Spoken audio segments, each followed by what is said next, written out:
Let's break it down straight from the hill to your hometown. No spin, no hype, just facts we find. AI's on the case, no truth left behind. Laws are written, deals are made. Who's got your back, who's throwing shade? We cut through the noise, decode the text, keeping it real. Congress in context, Congress in context, shining the light, breaking it down so you know what's right.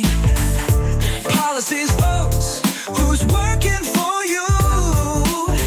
We bring the facts, the power is you. Welcome to Congress in Context. We're your deep dive into Capitol Hill, and today, well, we're cracking open the Congressional Record for May 8th, 2025. It's like a snapshot, isn't it? One day, but it tells you so much. Exactly. We're going to sift through the debates, the bills, the general mood, really. We've got everything from renaming the Gulf of Mexico to some pretty serious concerns about government agencies and the economy. Right. And our job today, as always, is to cut through that dense procedural language. Yeah, pull out the important stuff for you, figure out what was really going on and, why it matters. It's a fascinating look. You see the tensions, the priorities, sometimes even surprising little moments packed into just one day's record. Okay, let's dive right in.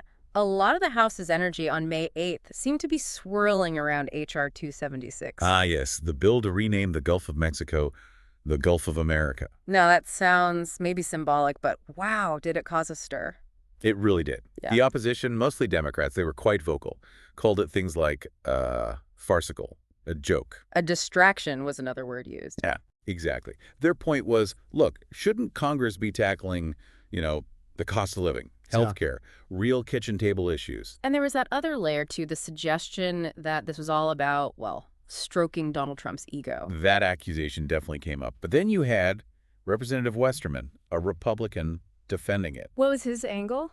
Well, he basically turned it back on the Democrats. He pointed to amendments they'd proposed in committee, apparently things like renaming the Gulf after a hurricane, or even, get this, renaming the planet Trump.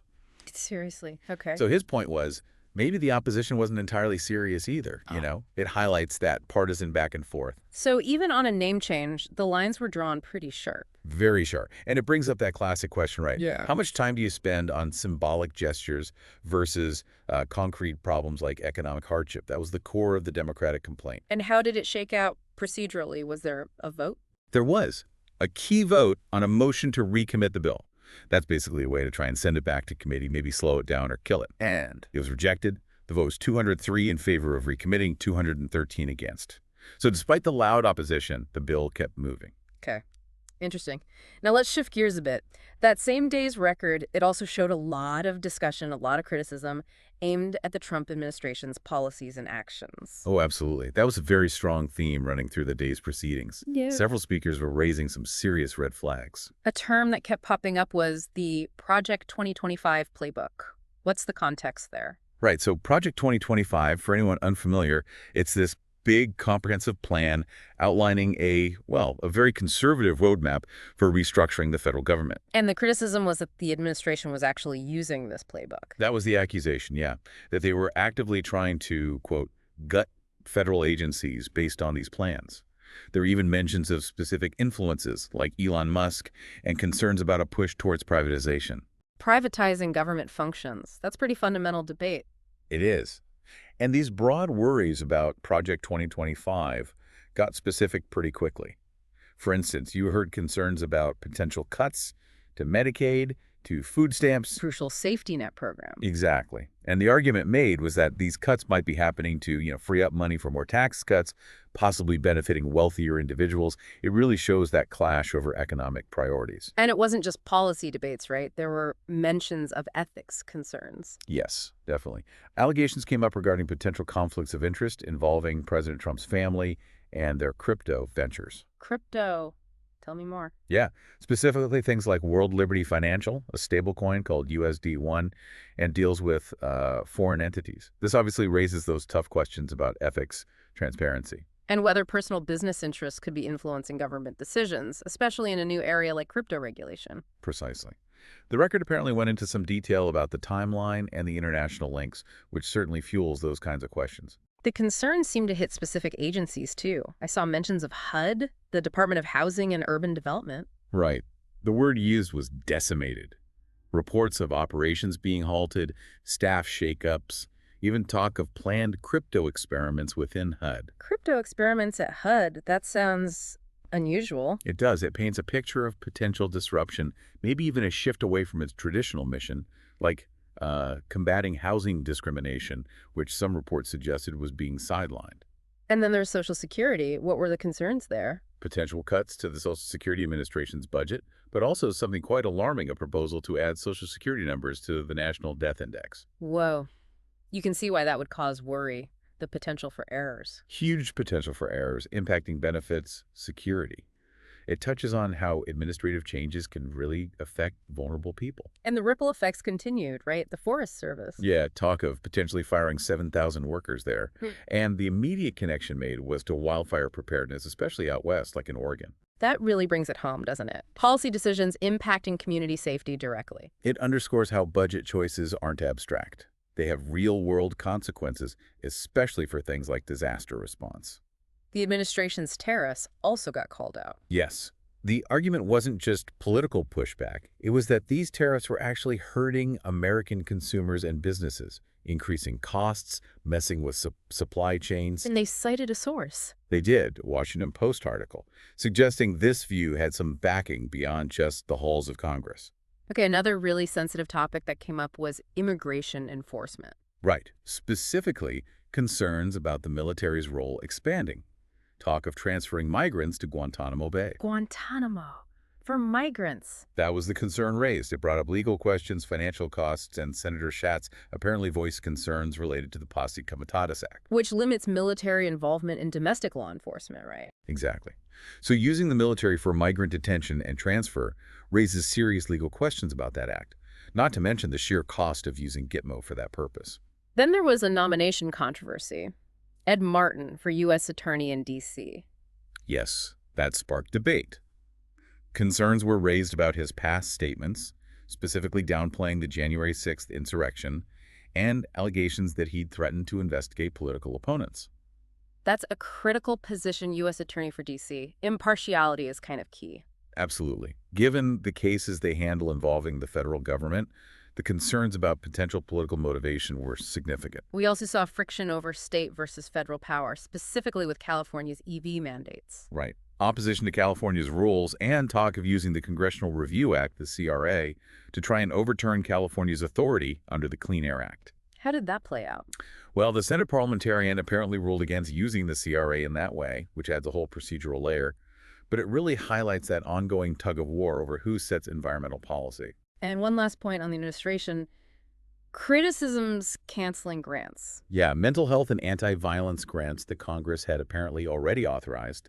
The criticism was about the impact on services and, fundamentally, about the executive branch potentially overstepping its authority by halting funds Congress had approved. It raises those separation of powers questions again. Definitely. And highlights the potential human cost when funding for vital services gets caught in those battles. Okay, so beyond those big clashes, the record is also full of, well, the everyday business of Congress, isn't it? It is. You see the Speaker pro tempore managing floor time, announcing more one-minute speeches. Which are those brief moments where members can talk about almost anything, right? Exactly. Often very local concerns or recognizing people back home. And we saw a lot of that.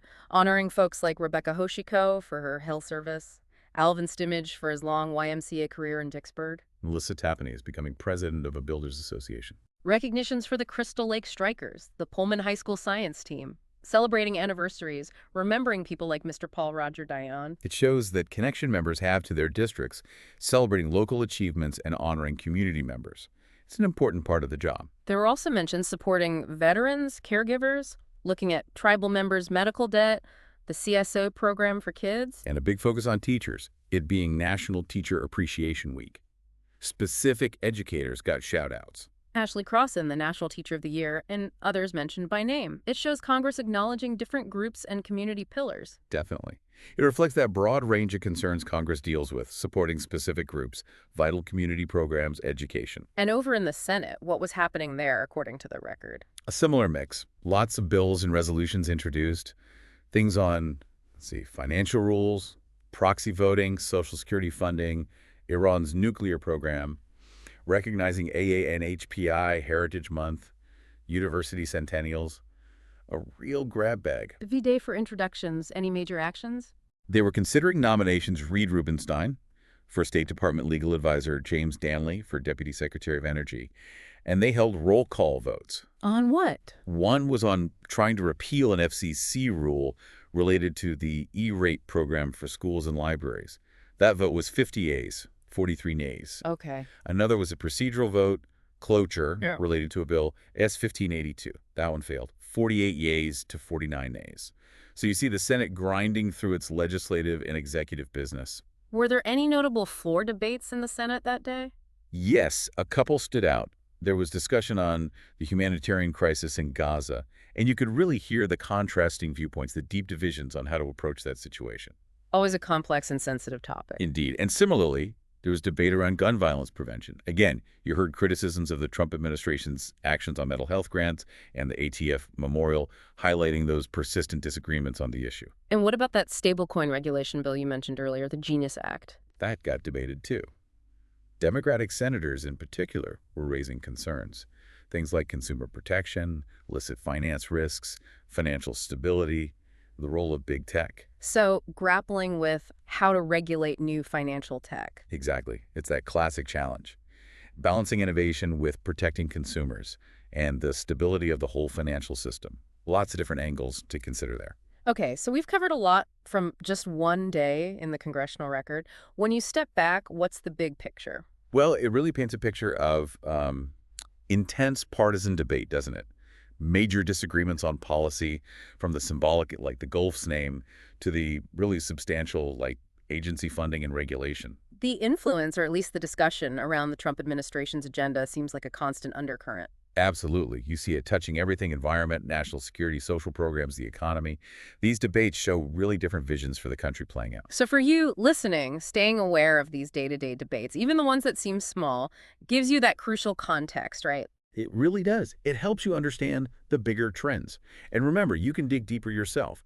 The Congressional Record is online. It's public. And you can always reach out to your own representatives, share your views. That's part of how this whole process is supposed to work. Definitely. So maybe here's a final thought to leave you with. Think about how all these different pieces we talked about today, renaming a Gulf, military roles, crypto regulation, agency budgets, how they might actually connect. Are they all part of larger ideological battles shaping where the country is headed? That's the question. What does it make you think about Congress's role and maybe your own role in engaging with it all? Something to chew on.